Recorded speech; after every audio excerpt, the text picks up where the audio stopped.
Assalamualaikum warahmatullahi wabarakatuh. Halo semuanya, perkenalkan nama aku Lulu Alfiatun Ni'amah dengan NIM 23021040205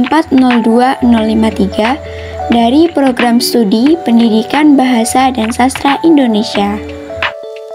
Dalam video kali ini, aku ingin memberikan informasi kepada kalian semua mengenai perkembangan sosial remaja di era 4.0. Selamat menyaksikan. Sebelum masuk ke pembahasan, perlu kita ketahui dulu apa sih yang dimaksud dengan remaja?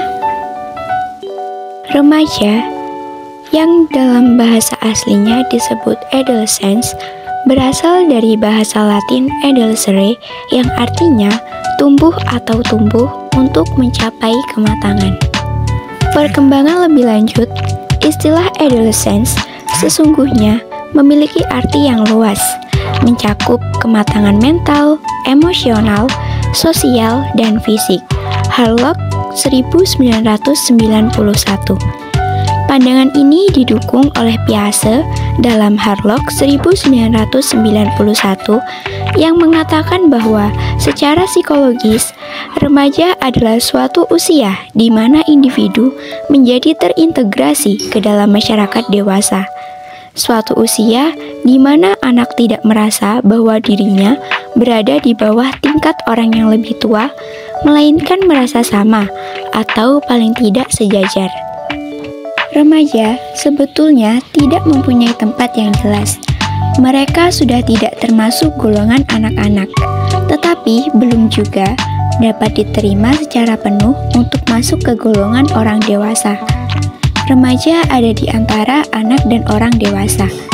Selanjutnya adalah pengertian dari perkembangan sosial remaja. Para ahli psikologi pada umumnya menunjuk pada pengertian perkembangan sebagai suatu proses perubahan yang bersifat progresif dan menyebabkan tercapainya kemampuan dan karakteristik psikis yang baru. Sementara itu, pengertian perkembangan sosial adalah berkembangnya tingkat hubungan antar manusia sehubungan dengan meningkatnya kebutuhan hidup manusia. Syamsu Yusuf dalam Hamdani 2007 menyatakan bahwa perkembangan sosial merupakan pencapaian kematangan dalam hubungan sosial. Perkembangan sosial dapat pula diartikan sebagai proses belajar untuk menyesuaikan diri terhadap norma-norma kelompok, moral, dan tradisi meleburkan diri menjadi satu kesatuan dan saling berkomunikasi dan kerjasama.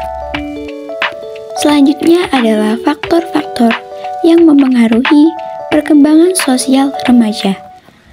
Yang pertama adalah keluarga.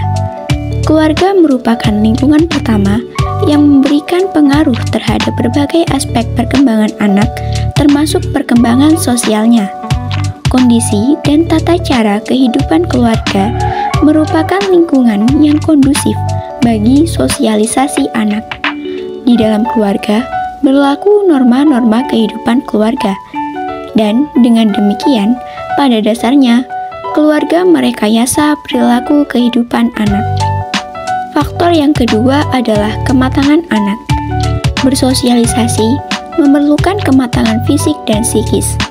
Untuk mampu mempertimbangkan hubungan dalam proses sosial, memberi menerima pendapat orang lain, memerlukan kematangan intelektual dan emosional. Di samping itu, kemampuan berbahasa ikut pula menentukan. Dengan demikian, untuk mampu bersosialisasi dengan baik, diperlukan kematangan fisik, sehingga setiap orang fisiknya telah mampu menjalankan fungsinya dengan baik. Faktor yang ketiga adalah pendidikan. Pendidikan merupakan proses sosialisasi anak yang terarah. Hakikat pendidikan sebagai proses pengoperasian ilmu yang normatif akan memberikan warna kehidupan sosial anak di dalam masyarakat dan kehidupan mereka di masa yang akan datang. Penanaman norma perilaku yang benar secara sengaja diberikan kepada peserta didik yang belajar di kelembagaan pendidikan atau sekolah. Perkembangan sosial remaja di era 4.0 cenderung dipengaruhi oleh teknologi dan konektivitas digital yang kuat. Mereka memiliki akses lebih besar terhadap informasi, berinteraksi dengan beragam budaya, dan seringkali lebih terlibat dalam aktivitas online seperti media sosial yang dapat memengaruhi cara mereka berkomunikasi dan membangun hubungan sosial. Teknologi juga mempengaruhi dinamika kelompok, cara mereka belajar, serta pandangan mereka terhadap dunia. Karakteristik dan perilaku remaja atau generasi Z pada era revolusi industri 4.0 tidak hanya faktor dari dalam diri saja, namun juga dipengaruhi oleh faktor lingkungan sekitar.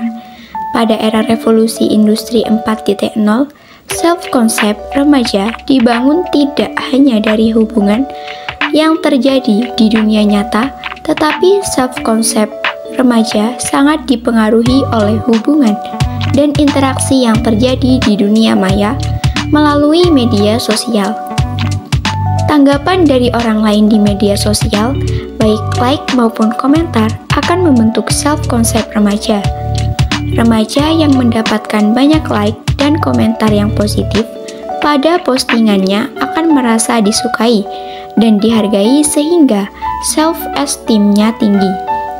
Sedangkan remaja yang mendapat like sedikit dan komentar negatif akan mengakibatkan mereka merasa buruk, tidak disukai dan dihargai sehingga self-esteem-nya akan rendah. Self-esteem yang tinggi maupun rendah ini akan mempengaruhi self-concept remaja. Apakah akan menjadi positif atau negatif? Selanjutnya adalah dampak positif dari perkembangan sosial remaja di era 4.0. Yang pertama, peningkatan akses terhadap informasi melalui teknologi. Di era saat ini, perkembangan teknologi berkembang sangat pesat, yang memungkinkan seseorang bisa mendapatkan segala informasi dengan cepat. Dengan begitu, kita hanya perlu mengoperasikan gadget kita untuk mengetahui sesuatu. Hal ini memungkinkan kita untuk bisa mempelajari hal baru di luar pembelajaran yang kita peroleh di lembaga pendidikan. Kita juga memiliki peluang untuk mengembangkan kreativitas dan keterampilan baru melalui inovasi teknologi. Selain itu, kita bisa memanfaatkan teknologi untuk membantu kita menambah pemahaman mengenai suatu materi apabila kita masih kurang paham saat pembelajaran di kelas. Yang kedua, kemampuan untuk terhubung dengan orang-orang dari berbagai belahan dunia. Melalui teknologi, dalam sosial media kita bisa bertemu dan berkomunikasi dengan orang banyak, bahkan yang berada di luar pulau. Hal ini bisa menambah relasi dan lingkaran pertemanan kita, asalkan tetap digunakan dengan baik dan sebagaimana mestinya ya. Selain dampak positif, juga terdapat dampak negatif dari perkembangan sosial remaja di era 4.0. Di antaranya sebagai berikut. Yang pertama adalah ketergantungan pada teknologi. Remaja cenderung mengalami ketergantungan yang tinggi pada perangkat teknologi seperti smartphone dan media sosial yang dapat mengganggu interaksi sosial langsung serta keseimbangan kehidupan offline dan online. Remaja masa kini pun kurang peka terhadap lingkungan sosial di dunia nyata mereka.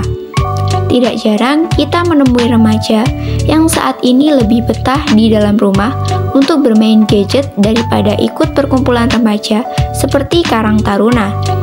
Sehingga mereka seringkali tidak mengenal tetangga yang tinggal di sekitaran rumahnya, khususnya remaja yang tinggal di kota besar. Dampak negatif yang kedua adalah terjadinya isolasi sosial. Penggunaan teknologi yang berlebihan dapat menyebabkan isolasi sosial, di mana remaja lebih memilih berinteraksi melalui layar daripada berkomunikasi secara langsung, mengurangi kemampuan mereka untuk membangun hubungan interpersonal yang sehat. Dampak negatif yang ketiga adalah pengaruh media sosial terhadap remaja. Tekanan dari media sosial dapat mempengaruhi harga diri remaja dan menciptakan perasaan tidak puas terhadap penampilan, prestasi, atau gaya hidup tertentu yang bisa berdampak negatif pada kesehatan mental mereka. Dampak negatif yang keempat adalah berkurangnya produktivitas. Ketersediaan informasi yang berlimpah di internet dapat mengganggu produktivitas remaja, mempengaruhi kinerja akademis dan kemampuan mereka untuk menyelesaikan tugas dengan baik. Dampak negatif yang kelima yaitu ketidakseimbangan dalam gaya hidup. Kurangnya aktivitas fisik akibat menghabiskan waktu terlalu lama di depan layar dapat menyebabkan masalah kesehatan seperti obesitas dan gangguan tidur.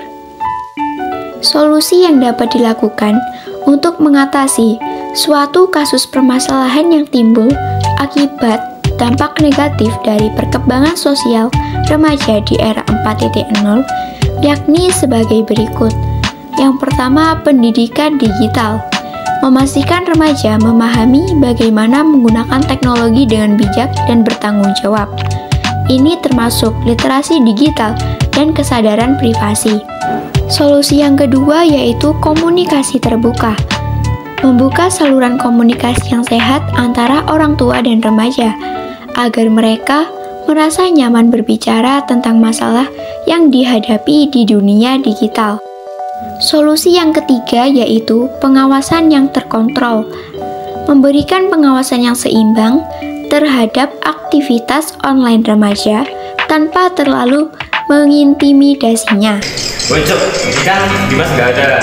Gimana kalau kita kerja kelaunya pakai Google Meet aja nanti? Boleh tuh, gas. Woi Din, lagi di mana kau? Aduh, aku lagi di Jogja. Nah, ini kan kita ada tugas kerja kelompok. Ntar malam Google Meet ya, bareng Ega sama Anton. Oke, siap. Oke, makasih.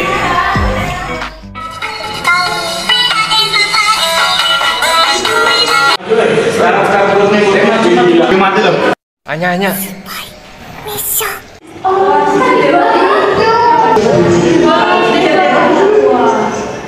Ya, semuanya pada sibuk sendiri-sendiri. Andai belum ada globalisasi, kira-kira apa ya yang mereka lakuin?